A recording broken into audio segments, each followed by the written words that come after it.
The Dragon Palace had stood for 3,000 years, its walls pristine and sacred, untouched by anything other than carefully appointed maintenance crews. Its marble corridors held the history of an entire civilization, and no commoner had ever dared leave even a fingerprint on its gleaming surfaces. But then came Alara.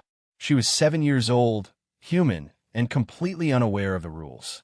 The palace had taken her in after the border skirmish that claimed her family.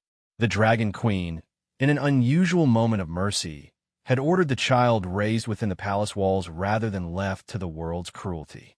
The young dragon princess, Saphira, had demanded a playmate of her own age, and so Alara arrived, wide-eyed and overwhelmed by the sheer magnificence of everything around her. For weeks, the child was well-behaved, frightened by the towering architecture and the constant presence of ancient dragons moving through the halls. But children have a way of finding comfort through creativity, and Alara was no exception. It started innocently enough. Using a stick of charcoal from the kitchen hearth, she began drawing on the marble walls of her assigned chambers. Simple things at first. Flowers, animals, the sun. The palace attendants discovered her creations with horror and scrubbed them away immediately, but they couldn't watch her every moment. Soon, Alara's drawings migrated to the great halls. On the walls of the library, she sketched intricate patterns, spirals and circles that somehow felt balanced and purposeful. In the throne room's antechamber, she drew flowing lines that looked almost like language, symbols that curved and connected in ways that seemed too deliberate for a child's random scratching. It was Master Valoran, the palace's oldest dragon scholar, who first noticed something unusual about her marks. He stood before one of her wall drawings in the eastern corridor, his ancient scales bristling with an emotion no one could quite name. "Stop," he commanded, his voice carrying the weight of centuries. "Everyone stop what you are doing." Guards froze. Servants halted mid-step. Alara, caught in the act of adding another swooping line to her mural, dropped her charcoal in fear.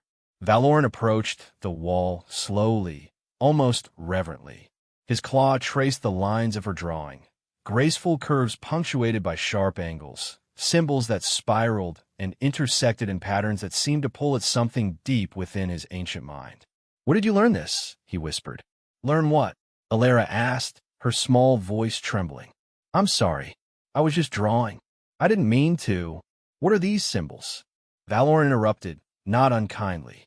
"These shapes, where did they come from?" "I don't know," Alara said honestly. "They just felt right. My hand knew where to go." Valoran's eyes widened.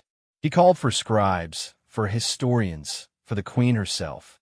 Within an hour, half the palace's scholarly dragon population had gathered around Alara's drawings, their expressions ranging from shock to wonder. The child had unknowingly written in Old Draconic, the ancient language of dragons, lost for 2,000 years. Not just random words, but complete phrases, coherent sentences. A story, in fact, told through the instinctive movements of a human child's hand. The message read, "In darkness, light returns. In silence, voices sing. In forgetting, memory awakens.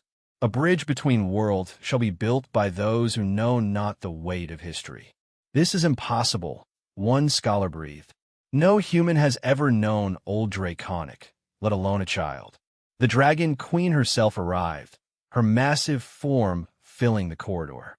She read the words on the wall, and something shifted in her ancient expression, a recognition, perhaps, or an understanding of a prophecy she'd long since dismissed. The girl, the queen said softly, was not saved by accident.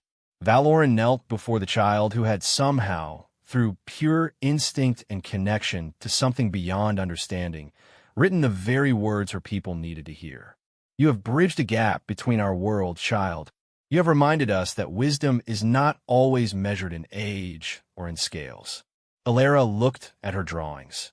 No longer simple markings, but profound truth spoken through the universal language of creation itself. She had not known what she was writing.